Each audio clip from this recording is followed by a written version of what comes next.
भएको यो प्रत्यक्ष प्रसारणमा यहाँहरूलाई स्वागत छ। दर्शकवृन्द, हामी नेपाली सैनिक मञ्च टुँडिखेलमा छौँ। यतिखेर आज नेपालको संविधान 2072 निर्माण भएको 5 वर्ष पूरा भएको यो अवसरमा यहाँ औपचारिक कार्यक्रम गरिएको छ, जुन कार्यक्रम हामीले यहाँहरूलाई प्रत्यक्ष देखाइरहेका छौँ।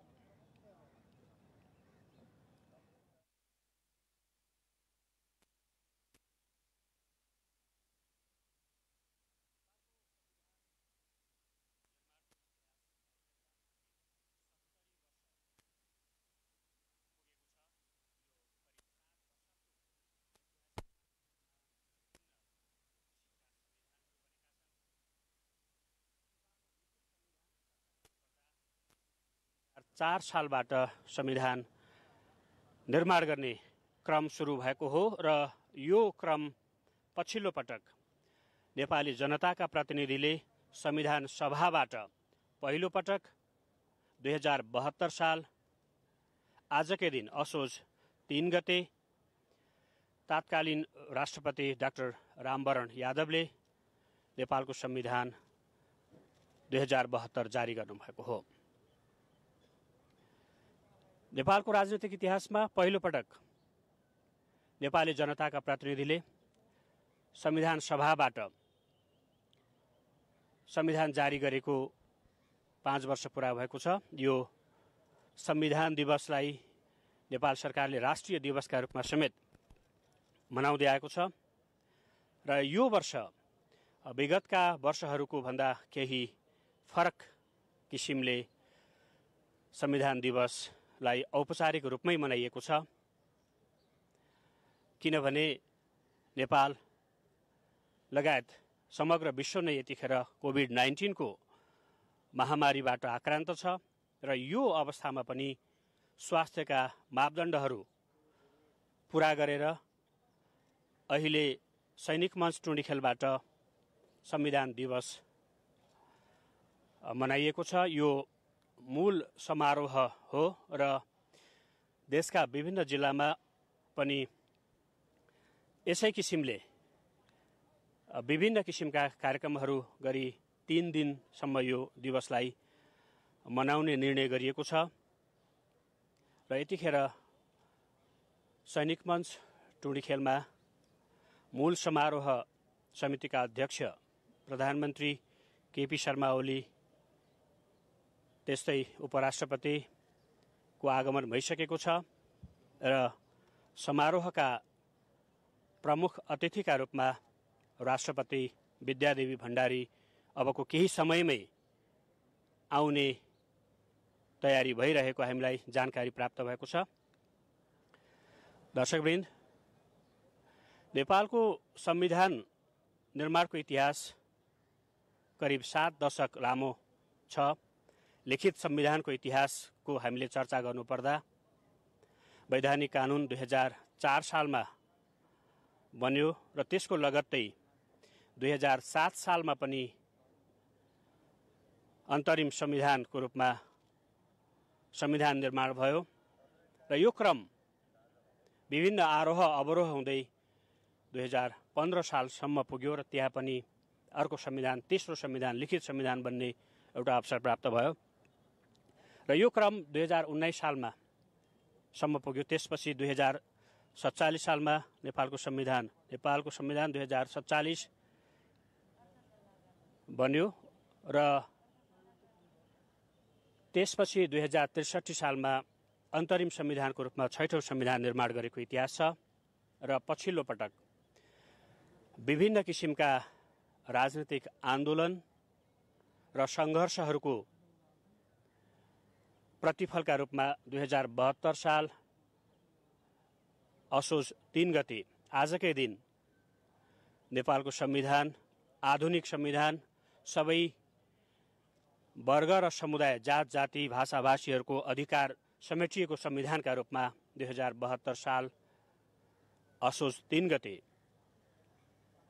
संविधान बन्यो र त्यस यता 5 वर्ष पूरा भएको छ र यसैको खुसियालीमा अहिले नेपालमा संविधान दिवसलाई राष्ट्रिय दिवसका रूपमा औपचारिक रूपमा मनाइँदैछ। हामीले यसअघि पनि चर्चा गर्यौं कि सिङ्गो विश्व नै यतिखेर कोभिड-19बाट आक्रान्त छ। नेपाल पनि यो समस्याबाट अछुतो छैन। यहाँ दैनिक करिब 2000 को हाराहारीमा अहिले कोरोना भाइरसको संक्रमणबाट मानिसहरू संक्रमित भइराखेको अवस्था पनि छ र यो विषम परिस्थितिमा पनि नेपाल सरकारले नेपाली जनताको ऐतिहासिक उपलब्धिलाई सम्मान गर्दै स्वास्थ्यका आवश्यक मापदण्डहरू अपनाएर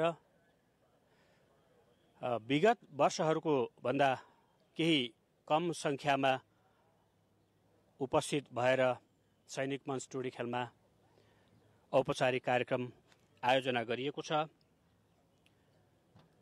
र अबको केही बेरमा कार्यक्रमका प्रमुख अतिथि राष्ट्रपति विद्यादेवी भण्डारीको आगमन हुँदैछ। हामीले देखिराखेका छौं कि मञ्चमा उपराष्ट्रपति नन्दबहादुर पुनको आगमन भइसकेको छ। मूल समारोह समितिका अध्यक्ष एवं प्रधानमन्त्री केपी शर्मा ओली पनि आइसक्नु भएको छ। अन्य पदाधिकारीहरू, संसदीय समितिका सभापतिहरू, मन्त्रीज्यूहरू र विशिष्ट पदाधिकारीहरूको आगमन भइसकेको छ र मञ्चको दक्षिणतर्फ नेपाली सेना र अन्य सुरक्षाकर्मीको तम तयारी अवस्थामा आजको समारोहलाई सफल बनाउन उपस्थिति देखिएको छ र यतिखेर प्रमुख अतिथि राष्ट्रपति विद्यादेवी भण्डारीको आगमन भएको छ। हामी देखिराखेका छौं।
सम्मान गरौँ। राष्ट्रपति सलामी अर्पण।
समारोहका प्रमुख अतिथि सम्माननीय राष्ट्रपति विद्यादेवी भण्डारीज्यूको शुभ आगमनसँगै अब संविधान दिवस एवं राष्ट्रिय दिवस समारोह औपचारिक रूपमा प्रारम्भ भएको जानकारी गराउँदछु।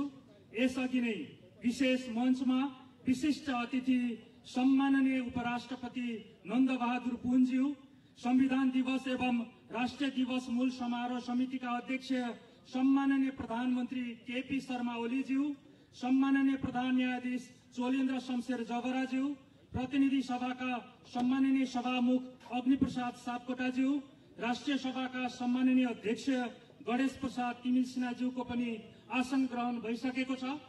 साथै माननीय उप प्रधानमन्त्रीज्यू, मन्त्रीज्यूहरू, राज्य मन्त्रीज्यूहरू, संविधान दिवस एवं राष्ट्रिय दिवस मूल समारोह समितिका सदस्यज्यूहरू, संवैधानिक निकायका पदाधिकारीज्यूहरू, नेपाल सरकारका सचिवज्यूहरू तथा विशिष्ट श्रेणीका पदाधिकारीज्यूहरू, सुरक्षा निकायका प्रमुखज्यूहरू, काठमाडौँ उपत्यका स्थानीय तहका प्रमुखज्यूहरू तथा सुरक्षा निकायका विशिष्ट श्रेणीका पदाधिकारीज्यूहरूले यथास्थानमा आसन ग्रहण गरिसक्नु भएको छ। साथै मुलुक र मुलुक बाहिर पनि रेडियो नेपाल र नेपाल टेलिभिजनबाट प्रत्यक्ष प्रसारण मार्फत सुन्दै र हेर्दै हुनुहुन्छ। अब राष्ट्रिय सम्मानका निम्ति राष्ट्रिय गान प्रस्तुत हुनेछ। सँगसँगै नेपालको राष्ट्रिय झण्डाको झण्डोत्तोलन गरिने कार्यक्रम रहेको छ। यसर्थ राष्ट्रिय सम्मानमा शरीक भइदिनु हुन सबैमा हार्दिक अनुरोध गर्दछु।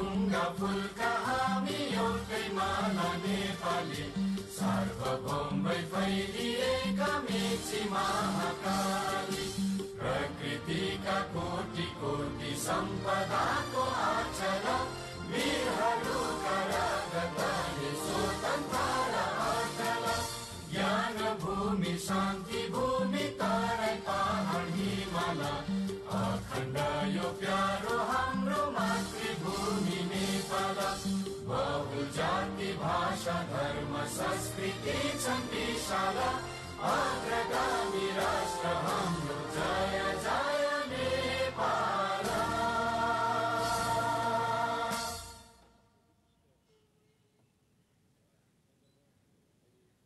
सम्मान गरौँ।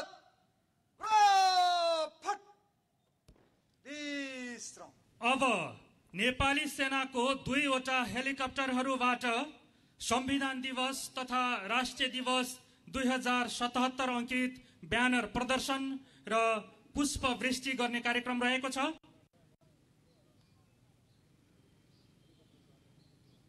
श्री सैनिक हवाई महानिर्देशनालयको 2वटा हेलिकप्टरहरू मैदानको पूर्वी दिशाबाट बिस्तारै बिस्तारै अगाडि बढिरहेको हामीले देखेका छौं।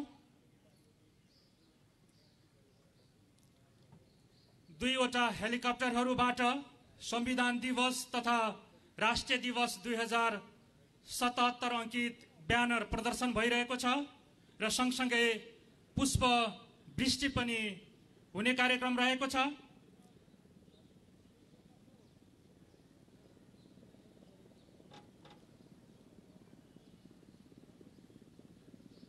सबैभन्दा अगाडि ब्यानर प्रदर्शन,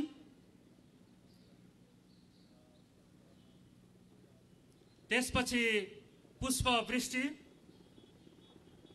MI-17 हेलिकप्टरबाट ब्यानर प्रदर्शन भइरहेको छ।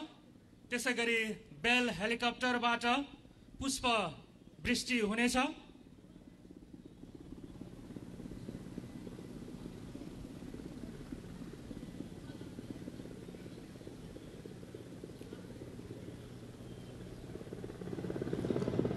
श्री सैनिक हवाई महानिर्देशनालयका यी 2वटा हेलिकप्टरहरू बिस्तारै मैदानतर्फ पूर्वी दिशाबाट आउँदै गरेको हामीले देखेका छौं।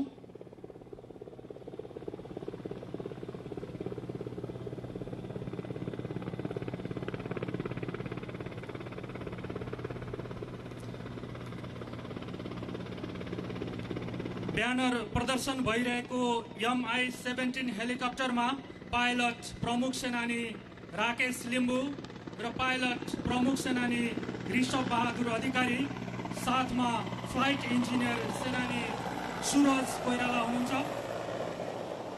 पुष्पवृष्टि भइरहेको बेल हेलिकप्टरको नेतृत्व पाइलट प्रमुख सेनानी रतन श्रेष्ठले गर्दै हुनुहुन्छ।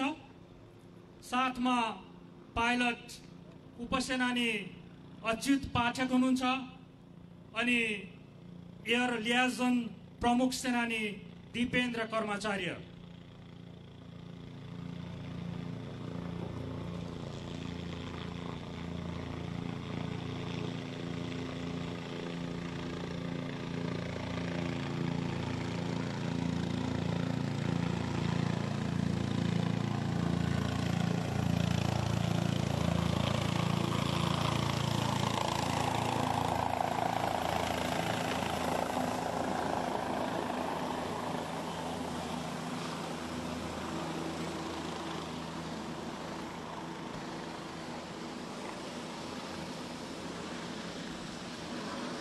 अब मैदानबाट रंगी चंगी बेलुनहरू उडाउने कार्यक्रम रहेको छ।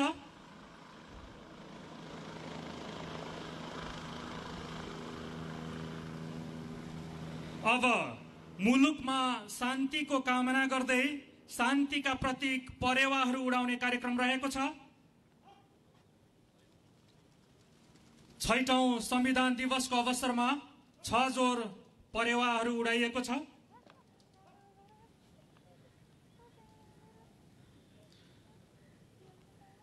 अब ज्ञात अज्ञात शहीदहरूप्रति उच्च सम्मान सहित श्रद्धाञ्जली अर्पण गर्दै आत्माको चिर शान्तिका लागि 1 मिनेट मौन धारणका निम्ति हार्दिक अनुरोध गर्दछु। समन गरौँ, चल सतुर सुरु।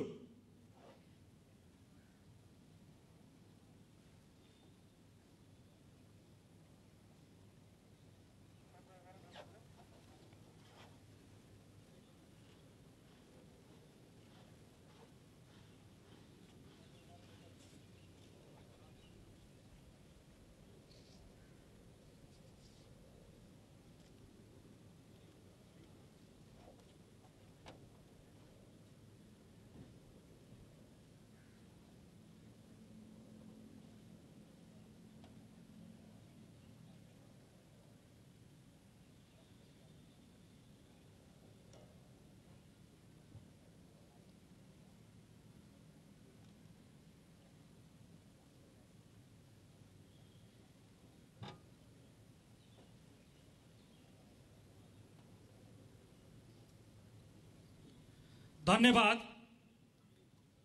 अब देश प्रेमले भरपूर कालजयी राष्ट्रिय गीत संगीतका धुनहरूसँगै नेपाली सेनाद्वारा ब्यान्ड डिस्प्ले हुनेछ। रातो र चन्द्र सूर्य जंगी निशाना हाम्रो, बनेको छ पहराले यो छाती मेरो।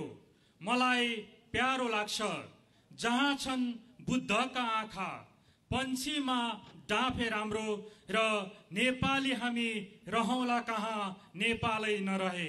यी गीतहरूको ब्यान्ड धुन सहित डिस्प्लेको नेतृत्व गर्दै हुनुहुन्छ प्राविधिक महासेनानी अमोल कार्की ढलीले।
अब संविधान दिवस तथा राष्ट्रिय दिवस मूल समारोह समितिका अध्यक्ष सम्माननीय प्रधानमन्त्री केपी शर्मा ओलीज्यूलाई सम्बोधनका निम्ति हार्दिक निवेदन गर्दछु।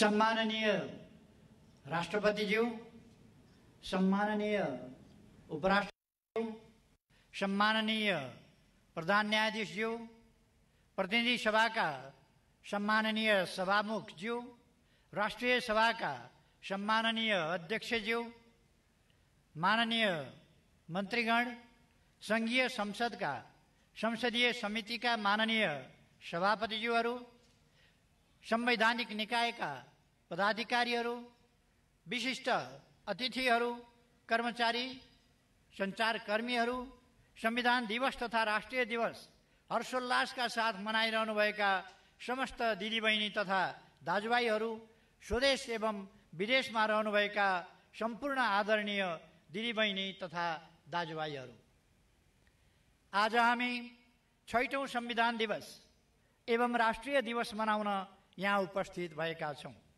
7 दशक लामो सङ्घर्ष र बलिदान एवं संविधान निर्माणको सन्दर्भमा बहस, विवाद र सहमतिको 6 वर्ष लामो श्रृङ्खला पार गरी 5 वर्ष अघि आजकै दिन हामीले संविधान सभाबाट नेपालको संविधान जारी गरेका थियौं। यस ऐतिहासिक दिनको अवसरमा सर्वप्रथम म नेपाल सरकार तथा आफ्नो तर्फबाट मुलुकभित्र र मुलुक बाहिर रहनुभएका सम्पूर्ण नेपाली दिदीबहिनी तथा दाजुभाइहरूमा हार्दिक बधाई तथा शुभकामना व्यक्त गर्न चाहन्छु। आन्दोलनको क्रममा शहादत वरण गर्नुहुने सम्पूर्ण अज्ञात शहीदहरूप्रति भावपूर्ण श्रद्धाञ्जली अर्पण गर्दछु। जननिर्वाचित संविधान सभाद्वारा जनता आफैले लेखेको संविधान जारी गराउने बिन्दुसम्म नेपाली राजनीतिक आन्दोलनको नेतृत्व गर्नुहुने अग्रजहरूप्रति उच्च सम्मान व्यक्त गर्दछु। आन्दोलनको क्रममा बेपत्ता पारिएर, बेघरबार भएर, शारीरिक, मानसिक एवं पारिवारिक रूपमा क्षति बेहोरेर योगदान गर्नुहुने सम्पूर्ण देशवासीप्रति हार्दिक आदरभाव व्यक्त गर्दछु। हामीले विगत 3 वर्ष यता यस राष्ट्रिय दिवसलाई विभिन्न तरिकाले मनाउँदै आएका छौं। संविधान जारी भएपछि निर्वाचित सरकार सञ्चालनको पहिलो वर्ष हामीले औपचारिक कार्यक्रम गर्यौं, जनआकांक्षाका कुरा गर्यौं र त्यसलाई अघि बढाउने आधार तयार गर्यौं। गत वर्षदेखि यस राष्ट्रिय दिवसलाई औपचारिक सरकारी समारोहबाट घर घरमा चर्चा हुने राष्ट्रिय चाडका रूपमा मनाउने प्रयास गर्यौं। जनआकांक्षा पुरा गर्न गरिएका कामको समीक्षा र त्यसको प्रगतिबारे चर्चा गर्यौँ। यो वर्ष हामी हाम्रो सामाजिक जीवनलाई अस्तव्यस्त पार्ने र देखिने गरी उचाइ लिन लागेको हाम्रो अर्थतन्त्र र विकासको अभियानलाई गम्भीर धक्का दिने महामारी र त्यसको प्रभावका बारेमा विमर्श गर्दैछौँ। महामारीले तोकिदिएको सीमाभित्र रहेर यस राष्ट्रिय दिवसको उत्सव मनाउँदैछौँ। महामारीबाट भएको धनजनको क्षतिप्रति दुःख र समवेदना जनाउँदैछौँ। कोभिड-19 को महामारी रोकथामका लागि पहिलो पटक लकडाउन गरिएदेखि अहिलेसम्मै जनजीवन सामान्य हुन सकेको छैन। यस अवधिमा मुलुकभित्र रहनुभएका 60,000 भन्दा बढी दिदीबहिनी तथा दाजुभाइहरू यस महामारीबाट संक्रमित भइसक्नु भएको छ। 43,000 भन्दा बढी संक्रमित यस अवधिमा निको भए पनि देशभित्र झन्डै 400 भन्दा बढी र देश बाहिर विभिन्न मुलुकमा कार्यरत सयौंको संख्यामा नेपालीहरूको ज्यान यस महामारीले लिइसकेको छ। संक्रमितहरूको शीघ्र स्वास्थ्य लाभको कामना गर्दै यस महामारीबाट यति धेरै नेपालीहरूको जीवन गुमेकोमा दुःख व्यक्त गर्न चाहन्छु। आफन्तको वियोगमा पीडाबोध गरिरहनुभएका स्वदेश तथा विदेशमा रहने सम्पूर्ण नेपाली दिदीबहिनी तथा दाजुभाइहरूमा गहिरो समवेदना प्रकट गर्दछु। मानव जातिले प्राकृतिक विपत्ति भोग्दै आएको छ र हामी नेपालीले पनि हरेक वर्ष भोग्दै आएका छौँ। महामारीका अतिरिक्त भूकम्प, बाढी पहिरो, हावाहुरी र आगलागी जस्ता हामीले सामना गर्दै आएका प्राकृतिक विपत्तिहरू हुन्। यसपटक अतिवृष्टिका कारण देशका विभिन्न भागमा आएको बाढी पहिरोबाट धेरैको ज्यान गएको छ भने दर्जनौं नेपालीले त सिङ्गो परिवार नै गुमाउनु परेको छ। केही बस्तीहरू सखाप भएका छन्, कयौं परिवार घरबार विहीन हुन पुगेका छन्। महामारीबाट ज्यान गुमाउने जत्तिकै संख्यामा यी प्राकृतिक विपत्तिमा पनि नेपालीहरूको ज्यान गएको छ। यस विपत्तिबाट जीवन गुमाउनु हुनेहरूप्रति दुःख व्यक्त गर्दै शोकाकुल परिवारजनमा गहिरो समवेदना प्रकट गर्दछु। घाइतेहरूको शीघ्र स्वास्थ्य लाभको कामना गर्दछु। प्रकृतिको नियम हो, कष्टै महामारी र विपत्तिमा पनि समय रोकिँदैन। ऋतु फेरिन्छन्, जतिसुकै पीडा वा छटपटी रहे पनि मानिसहरू जीवनलाई निरन्तरता दिन्छन्।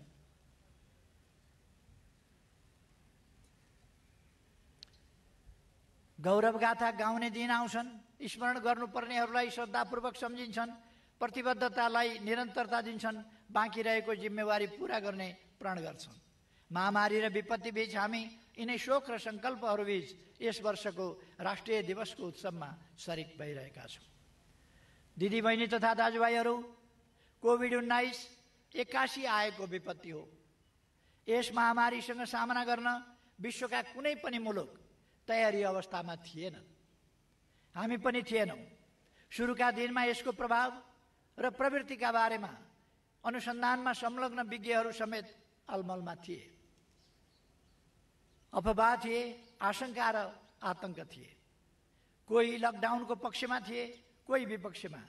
कसरी सर्छ, कसरी फैलिन्छ, कसरी रोकथाम हुन्छ, कहिलेसम्म यसको कहर कायम रहन्छ जस्ता विषयमा अड्कलबाजीहरू धेरै थिए।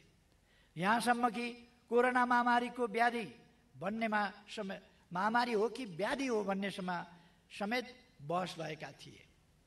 हामीले गत सालको चैत्र 11 गते पहिलो पटक लकडाउन गर्यौं, छिमेकी मुलुक भारतमा भन्दा एक दिन अघि। त्यस बखत हामी कहाँ संक्रमितहरूका 2वटा मात्र केस पहिचान भएका थिए। छिमेकी चीनमा यो महामारी लगभग नियन्त्रणमा आइसकेको थियो। छिमेकी भारतमा संक्रमितको संख्या 3 अङ्कमा सीमित थियो। त्यति बेला विश्व स्तरमा नै मास्क सहित आवश्यक स्वास्थ्य सामग्रीको अभाव थियो। अभाव मात्रै होइन, हाहाकार नै थियो। अहिले विश्वकै स्वास्थ्य सामग्रीको प्रमुख स्रोत मुलुक मानिएको चीनमा समेत सुरुका दिनमा सर्जिकल मास्कको समेत अभाव थियो। हुने वा कम हुने छिमेकीहरूले जे जति छ त्यति सर्जिकल मास्क एकबद्धता स्वरूप पठाइरहेका थिए। आपतमा नआत्तिने र समयक्रममा बिर्सने मानवीय स्वभावलाई आपसमा आत्तिने र समयक्रममा बिर्सने मानवीय स्वभावलाई ध्यानमा राखी म त्यति बेलाको अवस्था स्मरण गर्न यी विषयमा चर्चा गरिरहेको छु। त्यति बेला हामी मध्ये कोही अलिक आत्तिएका थियौँ, थोरै केही हुन्न भन्नेमा पनि थियौँ। समग्रमा जनताको सुझबुझपूर्ण सहयोगमा कोरोनालाई तह लगाउन सकिनेमा हामी विश्वस्त थियौँ। हामीले लकडाउन गऱ्यौँ, सर्वपक्षीय सल्लाह गऱ्यौँ, सल्लाहमा रोकथाम, नियन्त्रण र उपचारको लागि क्षमताले भ्याएसम्मका उपायहरू अपनायौँ। हामीले जनताको जीवन रक्षा पहिला भन्ने नीति अगाडि सार्यौँ। उपलब्ध नयाँ तथ्यका आधारमा जनतालाई सचेत पार्ने हरसम्भव प्रयास गऱ्यौँ। यस अवधिमा प्रधानमन्त्रीको हैसियतमा मैले पटक पटक औपचारिक सम्बोधन गरेँ। मृगौला प्रत्यारोपणका लागि अपरेसन थिएटरमा जानुअघि र अस्पतालबाट डिस्चार्ज भए लगत्तै पनि सम्बोधन गरेँ। यी सबै सम्बोधन मार्फत गरिएका काम र गर्ने कामका बारेमा आम देशवासीसँग संवाद गरेँ। सामाजिक दूरी कायम गर्ने, मास्क प्रयोग गर्ने र समय समयमा हात धुने मात्रै होइन, आफ्नो आन्तरिक रोग प्रतिरोधी क्षमता वृद्धि गरी सिङ्गो मुलुकलाई निरोगी नेपाल अभियानमा संलग्न हुनुपर्नेमा जोड दिएँ। चिकित्सक तथा स्वास्थ्यकर्मीहरू, सुरक्षाकर्मीहरू, सबै प्रकृतिका कामदार कर्मचारीहरू, तीनवटै तहमा कार्यरत जनप्रतिनिधिहरू, विज्ञहरू, राजनीतिक दल तथा आम नागरिकहरूको महामारी नियन्त्रण, रोकथाम र उपचारको यस राष्ट्रिय अभियानमा सक्रिय संलग्नता रह्यो, जुन खुसीको कुरा हो। पर्याप्तता भन्ने सापेक्षित कुरा हो। सरकारले महामारीलाई चुनौतीका रूपमा मात्रै होइन, सरकार अवसरको रूपमा समेत उपयोग गर्ने गरी चालु आर्थिक वर्षको बजेट मार्फत मुलुकभर स्वास्थ्य पूर्वाधार खडा गर्ने योजना कार्यान्वयनमा ल्याएको छ। डिलमा बसेर आलोचना गर्नु बेग्लै कुरा हो, तर महामारी नियन्त्रणका लागि चालिएका कदमहरूको संक्षिप्त समीक्षा गर्ने हो भने अहिलेसम्मको कामका तस्बिर उराट लाग्दो होइन, उत्साहजनक देखिन्छन्। कोभिड-19 को संक्रमण नेपालमा देखिनु पूर्वको कमजोर र अहिले उपचारका पूर्वाधार तथा क्षमतामा उल्लेखनीय प्रगति भएको अवस्था बीचमा आकाश जमिनको फरक छ। 2076 माघ 9 गते कोभिड-19 को पहिलो केस पहिचान हुँदा पीसीआर परीक्षण देशभित्रैको प्रयोगशालामा सम्भव नभएकाले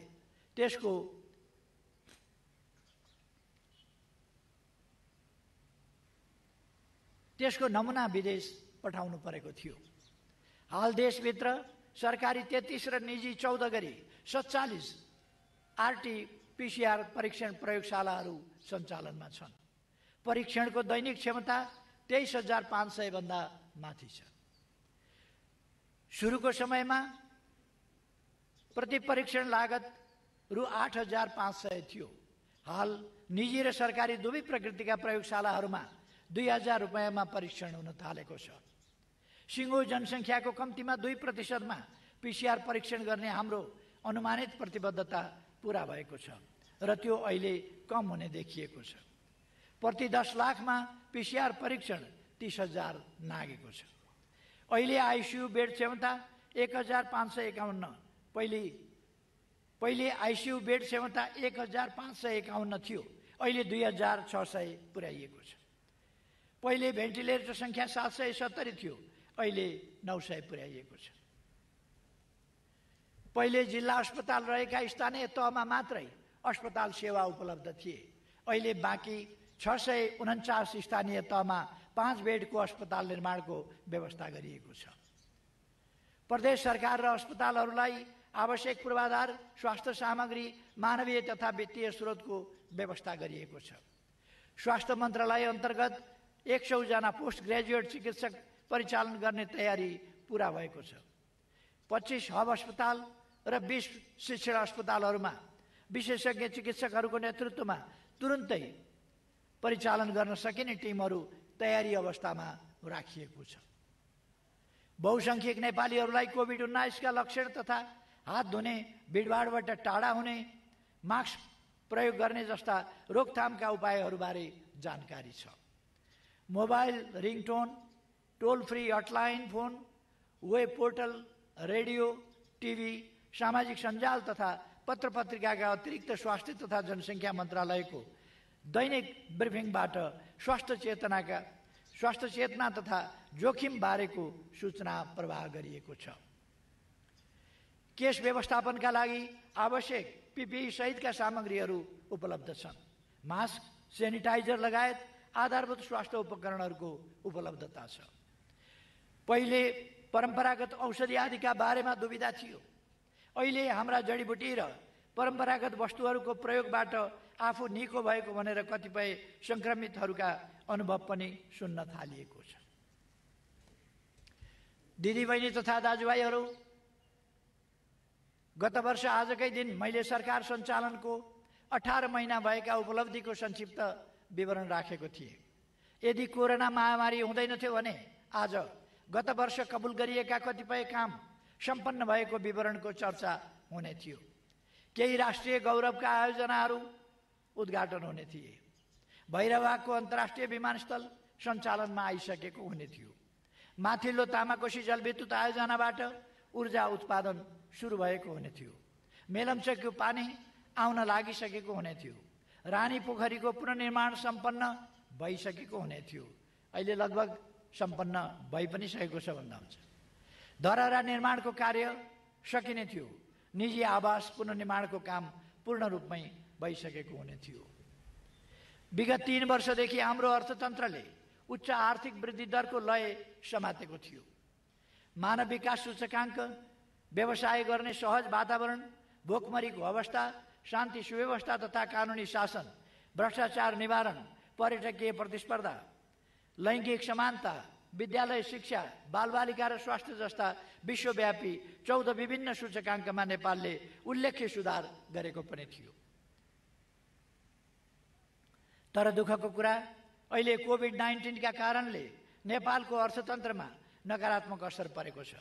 तर हामी यस प्रतिकूल अवस्थाको छिट्टै अन्त्य गर्नेछौँ र परिस्थितिलाई अनुकूल बनाउनेछौँ। सरकारले कोभिड-19बाट प्रभावित उद्योग व्यवसायलाई सहज सञ्चालनको वातावरण बनाउन बजेट र मौद्रिक नीति मार्फत आर्थिक पुनरुत्थानका प्रस्तावहरू अगाडि सारेको छ। कर सहुलियतदेखि बैंक ब्याज एवं विद्युत महसुल छुट र श्रमिकको सामाजिक सुरक्षा कोषमा सरकारका तर्फबाट रकम योगदान गर्ने सम्मका कामहरू भएका छन्। अर्थतन्त्रलाई पुनरुत्थान गर्न कृषि, ऊर्जा, पर्यटन तथा घरेलु एवं साना मझौला उद्योग समेतलाई समेट्ने गरी पुनर्कर्जा कोषको व्यवस्था गरिएको छ। यसबाट 2 खर्बभन्दा बढी लगानी परिचालन हुनेछ। झन्डै 6 महिना अवरुद्ध आर्थिक क्रियाकलापका बावजुद आर्थिक वृद्धि दर बाहेकका परिसूचकहरू सकारात्मक छन्। यो हाम्रा लागि सुखद पक्ष हो। कोभिडको महामारीपछि विश्वका धेरै मुलुकमा आर्थिक वृद्धि दर नकारात्मक हुँदा पनि हाम्रो आर्थिक वृद्धि दर सकारात्मक नै रहेको छ। कोभिडका कारण राजस्व र खर्चको अवस्थामा असर परे पनि समग्र सरकारी वित्त स्थिति सन्तुलनमा नै छ। राजस्व प्रणालीमा दूरगामी महत्त्व राख्ने सुधार भएका छन्। मूल्यवृद्धि नियन्त्रणमा नै छ। सरकारले बन्दाबन्दी र निषेध आदेशको अवस्थामा पनि जनताका दैनिक आवश्यकताका वस्तुहरूको आपूर्ति निरन्तर गराइरहेको छ। इन्धन, खाद्य वस्तु, तरकारी, फलफुल, औषधि लगायतका अत्यावश्यक उपभोगका वस्तुहरूको आपूर्तिमा कमी हुन दिएको छैन। हाल सरकारी र निजी क्षेत्रमा खाद्य पदार्थहरूको मौजुद पर्याप्त छ। वैदेशिक व्यापार घाटा सुधारोन्मुख छ। वर्तमान बन्दाबन्दीको अवस्थामा पनि विप्रेषण आप्रवाहमा निरन्तरता छ।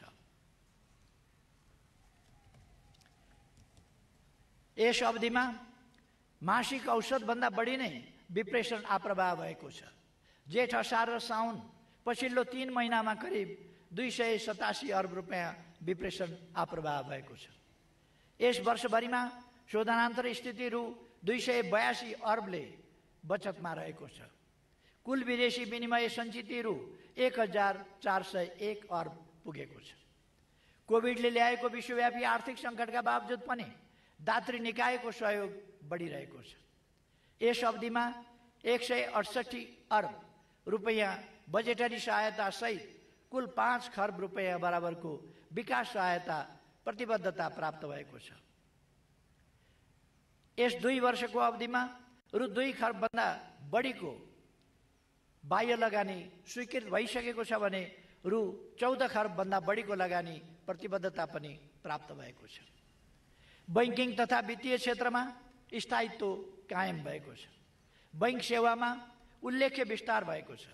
निजी क्षेत्रका लगानीका लागि बैंकिङ क्षेत्रमा करिब रु 200 अर्ब थप तरलता उपलब्ध छ।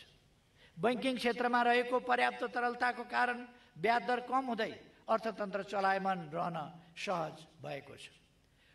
उद्योग व्यवसायहरू निर्वाध रूपमा सञ्चालनमा आउँदा सिर्जना हुने कर्जा मागलाई सम्बोधन गर्न बैंकहरू सक्षम छन्।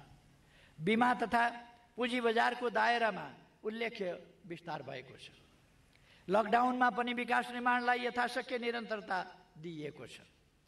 यस अवधिमा 178 किलोमिटर सडकलाई पिच गरिएको छ। 89 मोटरेबल पुल निर्माण भएका छन्। यो लकडाउनको अवधिको कुरा। भूकम्पबाट भत्किएका 53,000 बढी निजी आवास पुनर्निर्माण भएका छन्।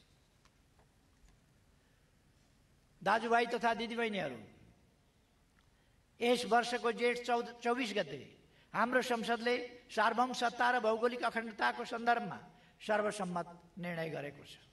हाम्रो निशान छाप संशोधन मार्फत संविधानले सर्वस्वीकार्यता हासिल गरेको छ। सिङ्गो राष्ट्र एक भएको त्यस दिनलाई इतिहासमा विरलै हुने अविस्मरणीय दिनका रूपमा स्मरण गरिनेछ।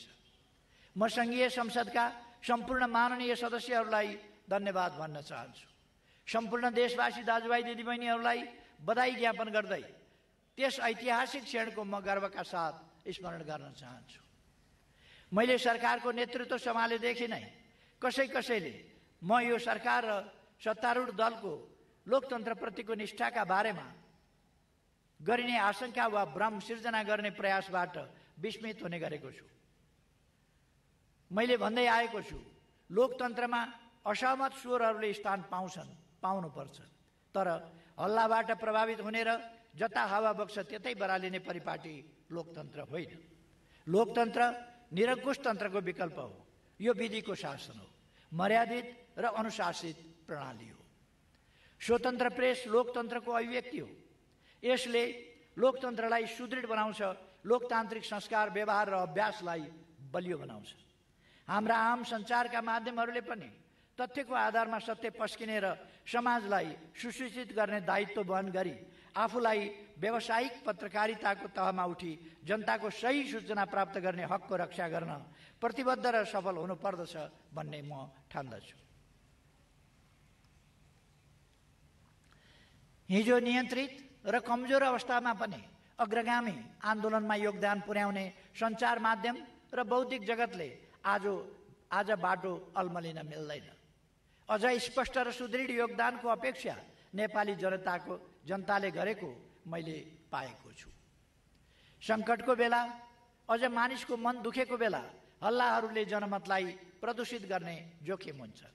विगत 1 वर्ष यता हाम्रो लोकतन्त्र, गणतन्त्र र सङ्घीयताका बारेमा कहिले मन्द त कहिले प्रश्न सुनिने गरी प्रश्न उठेको मैले सुनेको छु।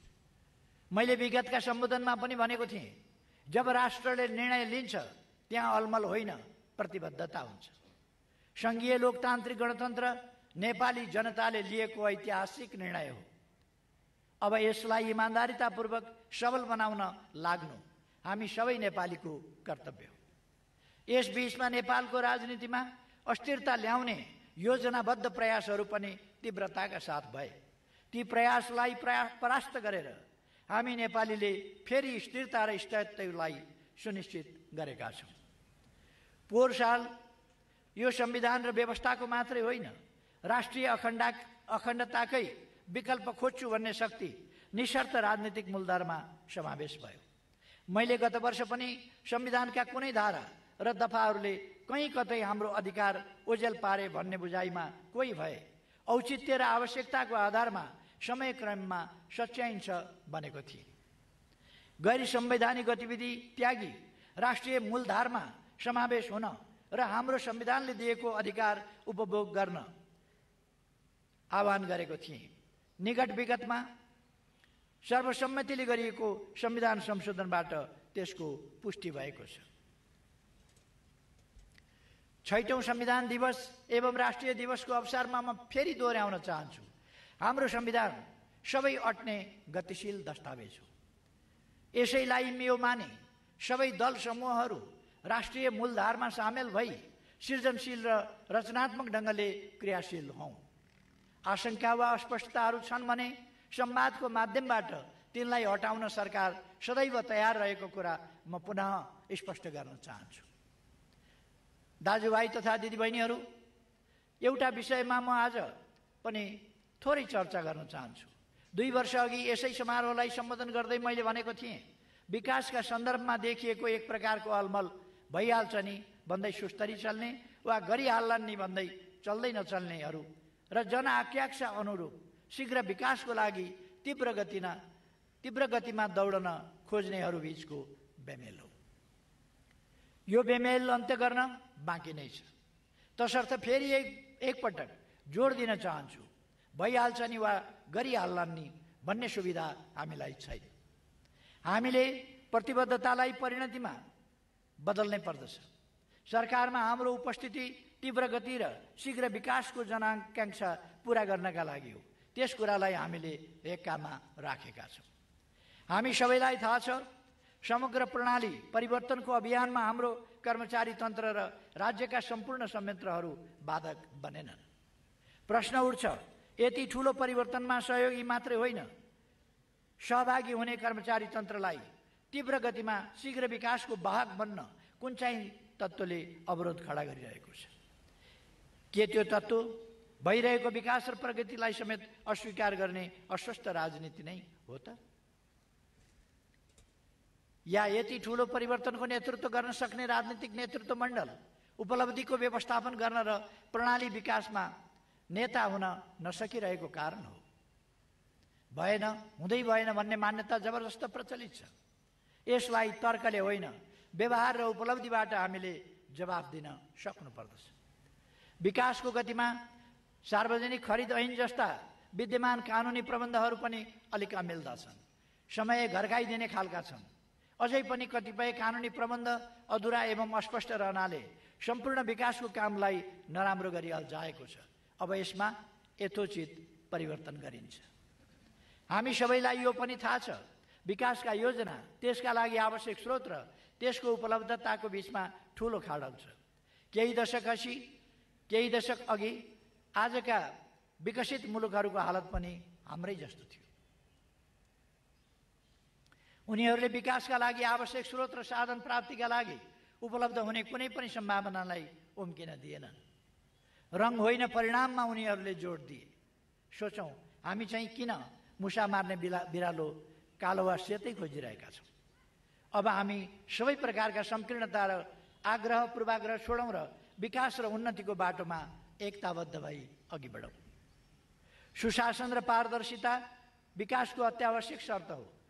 अख्तियारको दुरुपयोग, भ्रष्टाचार र अनियमितता नियन्त्रण चुनौतीपूर्ण रहेको छ। मैले पटक पटक भन्दै आएको छु, भ्रष्टाचार गर्न दिन्न र भ्रष्टाचारीका विरुद्ध बोल्दा मुखमा पानी हालेर बोल्दिन। भ्रष्टाचार विरुद्धको सरकारको यस अभियानमा हाम्रा नियामक निकायहरूले यस अवधिमा महत्त्वपूर्ण भूमिका निर्वाह गरेका छन्। अख्तियार दुरुपयोग अनुसन्धान आयोगले मात्रै विगत 2 आर्थिक वर्षमा 792 केसहरूमा मुद्दा चलाएको छ। राजस्व अनुसन्धान विभागले 1027 जना विरुद्ध 31 अर्ब 5 करोड भन्दा बढीको बिगो दाबीसहित राजस्व चुहावट, विदेशी मुद्रा अपचलन तथा अवैध हुन्डी कारोबारमा मुद्दा चलाएको छ। लोकतन्त्र प्राप्तिको 7 दशकभन्दा लामो सङ्घर्षमा हामीले सामन्ती प्रतिक्रियावादी राज्य सत्ताका विरुद्ध नेपाली जनतालाई परिचालित गर्यौँ। ढाल्नुपर्ने र फाल्नुपर्ने सत्ताको रूपमा हामीले विरोधको निशाना बनाएको राज्य व्यवस्था संविधान सभाद्वारा संविधान जारी भएसँगै समाप्त भयो। हामी अहिले जनताद्वारा जनताका लागि जननिर्वाचित प्रतिनिधिबाट लेखिएको संविधानले सिर्जना गरेको नयाँ राज्य व्यवस्था सञ्चालन गरिरहेका छौँ।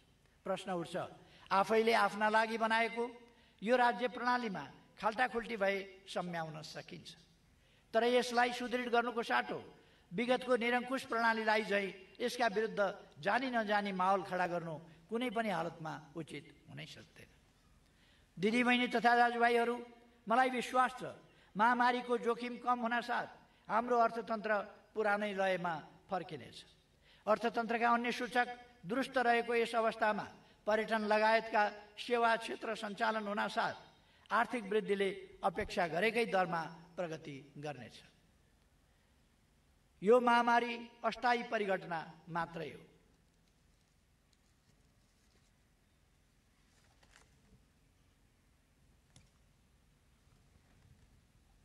यसको अन्त्यसँगै मुलुक समृद्ध नेपाल, सुखी नेपालीको राष्ट्रिय आकांक्षा पूरा हुने दिशामा अघि बढ्नेछ।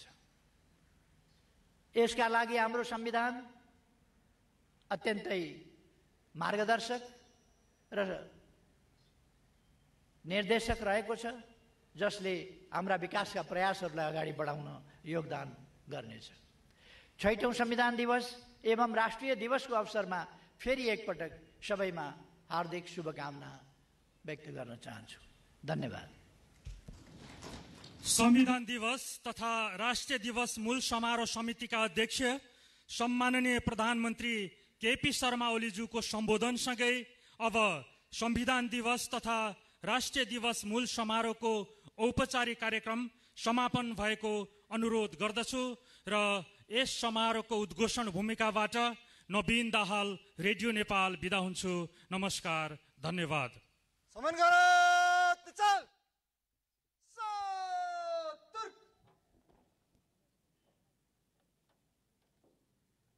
समान गरत राष्ट्रपति सलामी अर्पण सस।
समान गरत सस।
संविधान दिवस एवं राष्ट्रिय दिवस 2077 मूल समारोहको औपचारिक समापन भएको छ।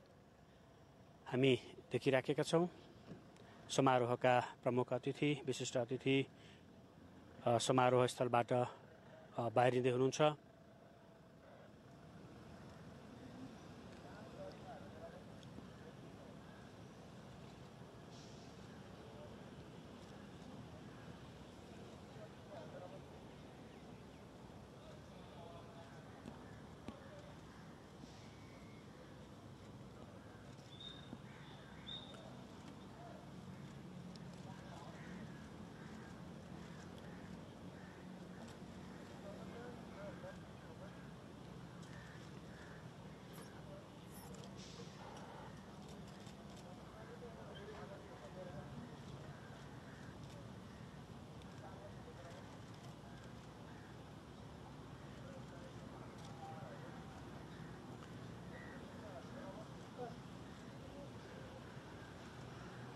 संविधान दिवस एवं राष्ट्रिय दिवस 2077 मूल समारोह समितिका अध्यक्ष एवं प्रधानमन्त्री केपी शर्मा ओली यतिखेर समारोह स्थलबाट बाहिर जाँदै हुनुहुन्छ।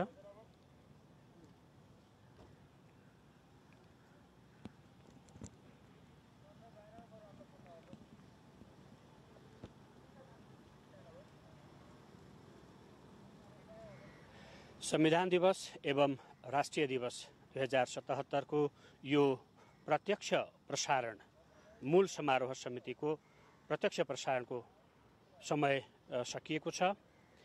यो प्रत्यक्ष प्रसारणबाट हामी सबैलाई बिदा दिनुहोस्। नमस्कार।